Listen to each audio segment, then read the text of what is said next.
Welcome back to the nationally syndicated Price of Business show. I'm your host, Kevin Price, talking to you about you and your business. We have a great newsletter. It's called Read Instead. It is the best of the Price of Business digital network, including my interviews with New York Times best-selling authors, the occasional billionaire, not to mention Nobel Prize winners and some of the biggest names in media, and also some great thought leaders like the one we have this segment. He's been featured several times over at Read Instead, which is our guest, Chris Kidd, recurring longtime guest of the program. So make sure you check out the newsletter over there at priceofbusiness.com. You'll see the banner for it right there on the right-hand side.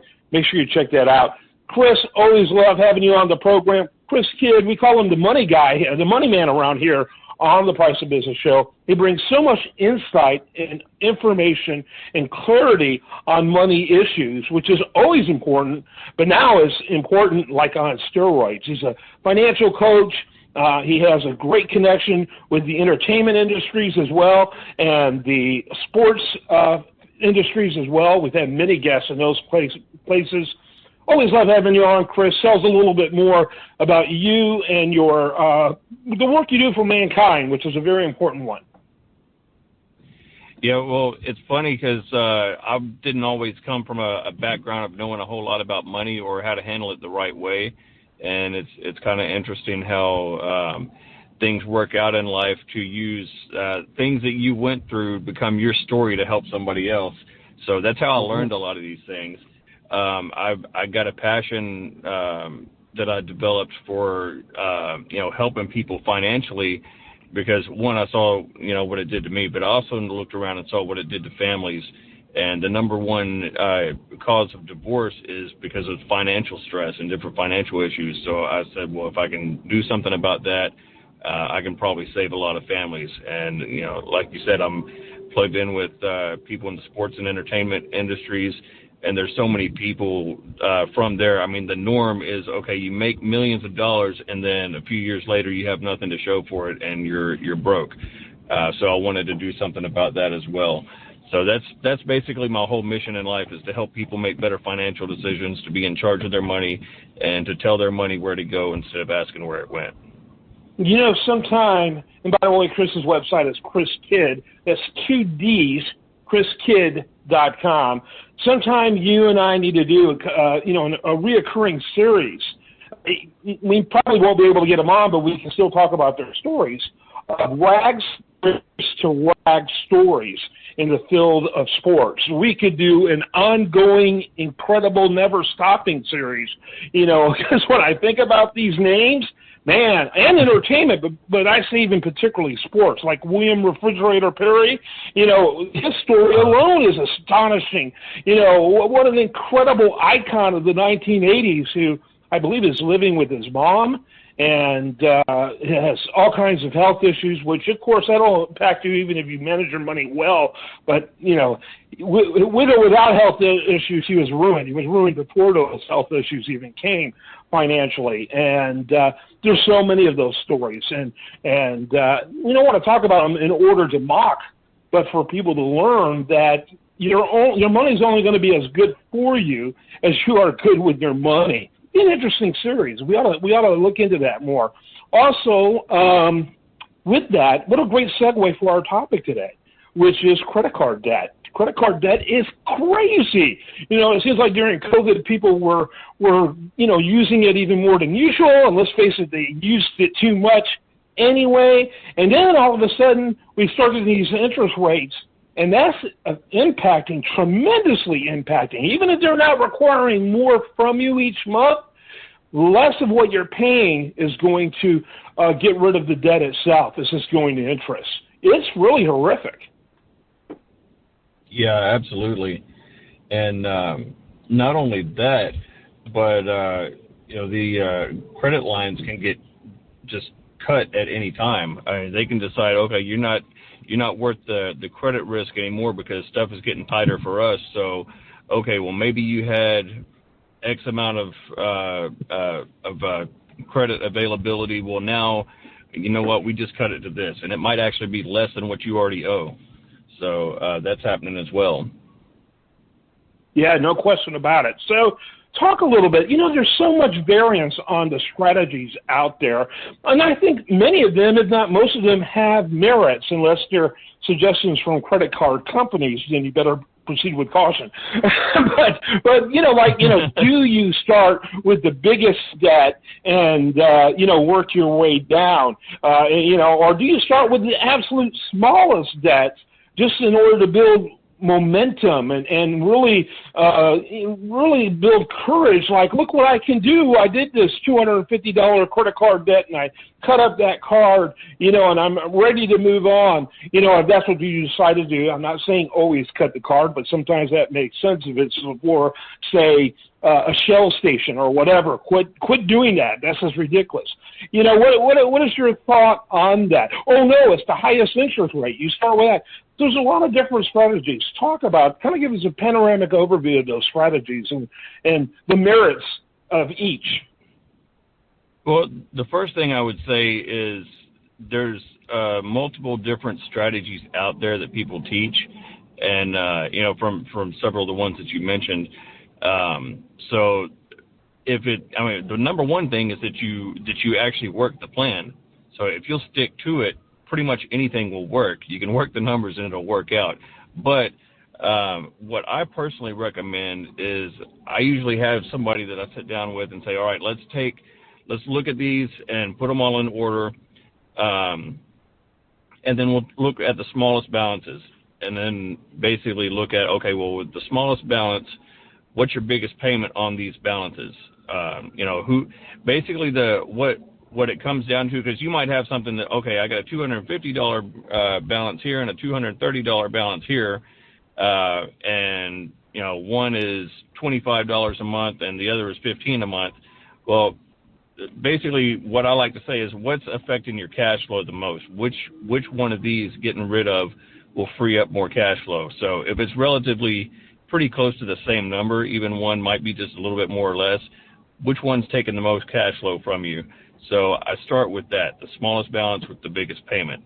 And then we pay that one off, everything that you can possibly get, the minimums on the other stuff, just so that you don't want to end up in default or get backed up. But other than that, everything else goes towards that smallest one. And then once that's paid off, you take everything that was going towards that one, put it towards the next one, and it's kind of a snowball effect. It allows you to gain momentum, kind of like you just mentioned.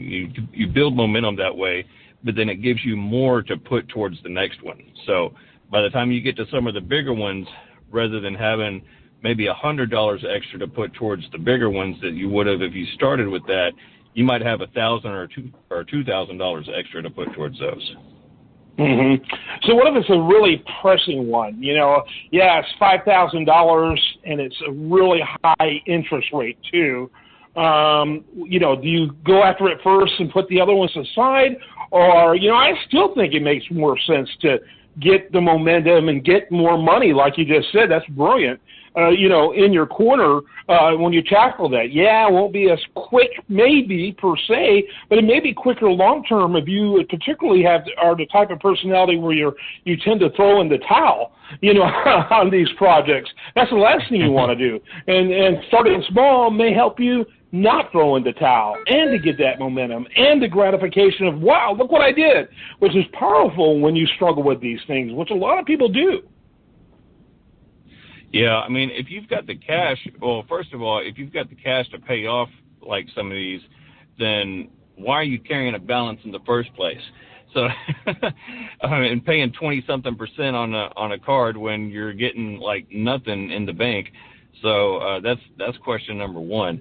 But I would say if somebody's just got the cash, or especially the extra cash flow to put towards something like that, go ahead and you can wipe it out. If it's a big enough impact, if it's a $100 a month difference in interest that you're paying on a card that's got, let's say a $5,000 or $10,000 balance versus a card that's got a $200 balance, to me,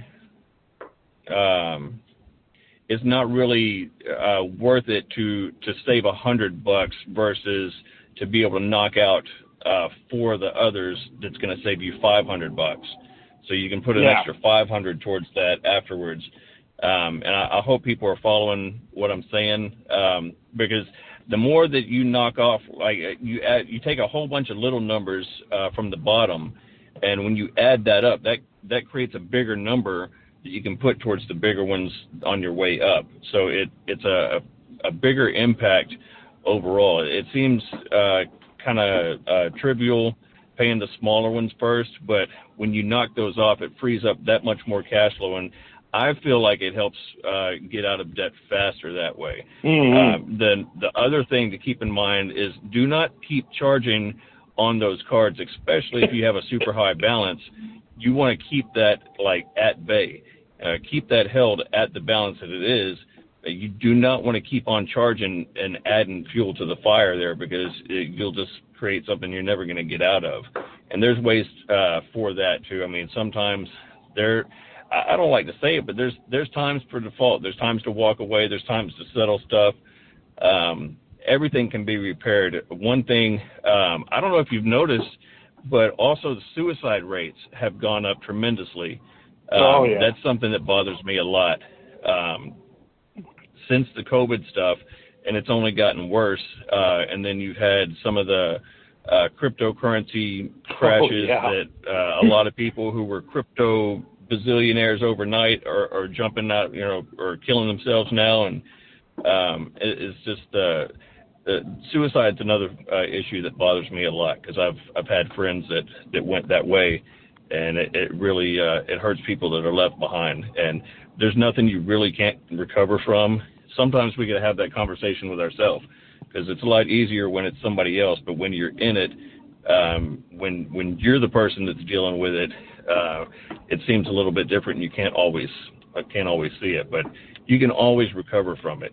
And there's people. If anybody needs credit repair resources, I have people who are fantastic at it, and they can fix it. They can help fix this stuff and get you back on the right track too. Yeah. More often than not, suicide is a permanent solution to a temporary problem. And I don't think people see it at the time they're in it. But if they start thinking about it, maybe there's a better long-term solution than that. And you kind of giggle, but it's because it sounds ridiculous, but that's really what it is. And, and in that whole conversation about, cryptocurrency you mentioned, not only with it that you're not allowed to do unless you're an accredited investor, and then in a limited way on Wall Street, where they had margins, and those margins obliterated them, where they invested thinking that it's only going to go up. Even though there's so much history that shows it isn't always going to go up. And I think it can be a good part of one's investment. But boy, a lot of people put too many eggs in that basket, and man, when that margin went in the wrong direction, you get guys 20, 21 who overnight were in the hole hundreds of thousands, and in a few cases millions of dollars. And these are middle class kids; they're not rich guys. Calling them kids, that anyone under 30 now at my age is a kid. You know how that goes, Chris. But and so this is very. Go ahead. I was going to say, in fact, my oldest son now is wanting to learn to trade stocks and options, and he's learning that, and he's having me help teach him and everything. And I've cautioned him on all of that. I said, look, there's a right way and a wrong way to do stuff, and if you do it the wrong way, you can really screw stuff up. So let me hold your hand while you're starting, but just because you think you learned something quickly, we got in a conversation about it yesterday, actually, and I had to explain, the risks of things and how you can minimalize your risk, and most of the ways that people teach, especially on like some of the programs that they sell and everything, and especially that gets people excited to buy the program, is because you can make 500% overnight. Well, yeah, that's true, but you also have to learn to manage risk. And is there a certain risk involved in going after something like that? And if not, do it all day long. But also realize if there is a risk, is that more than you really can comfortably handle? Yeah, absolutely. And that, by the way, you don't know until you've lost money. You don't know. Yeah, and so that's why your teeth kicked in. Yeah, exactly. And that's why even they say, oh, yeah, of course I can handle that. Why don't you just start a little small and see how comfortable you were. That I taught. What? Let me finish my thought.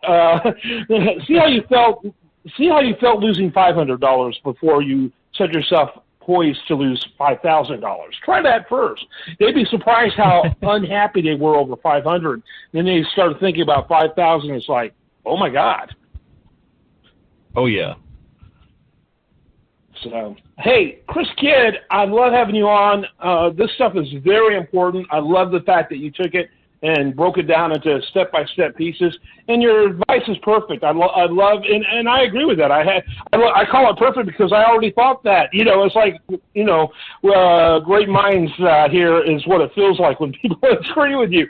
But, think about that. It's a great point to end on. You're spending, right now, $40 a month on 5 what you think is small debts, and then you figured out how to knock them all off because you concentrated heavily going way beyond the $40 required. Next thing you know, you got $200 just as you were only doing was the minimal requirement to apply to that next debt.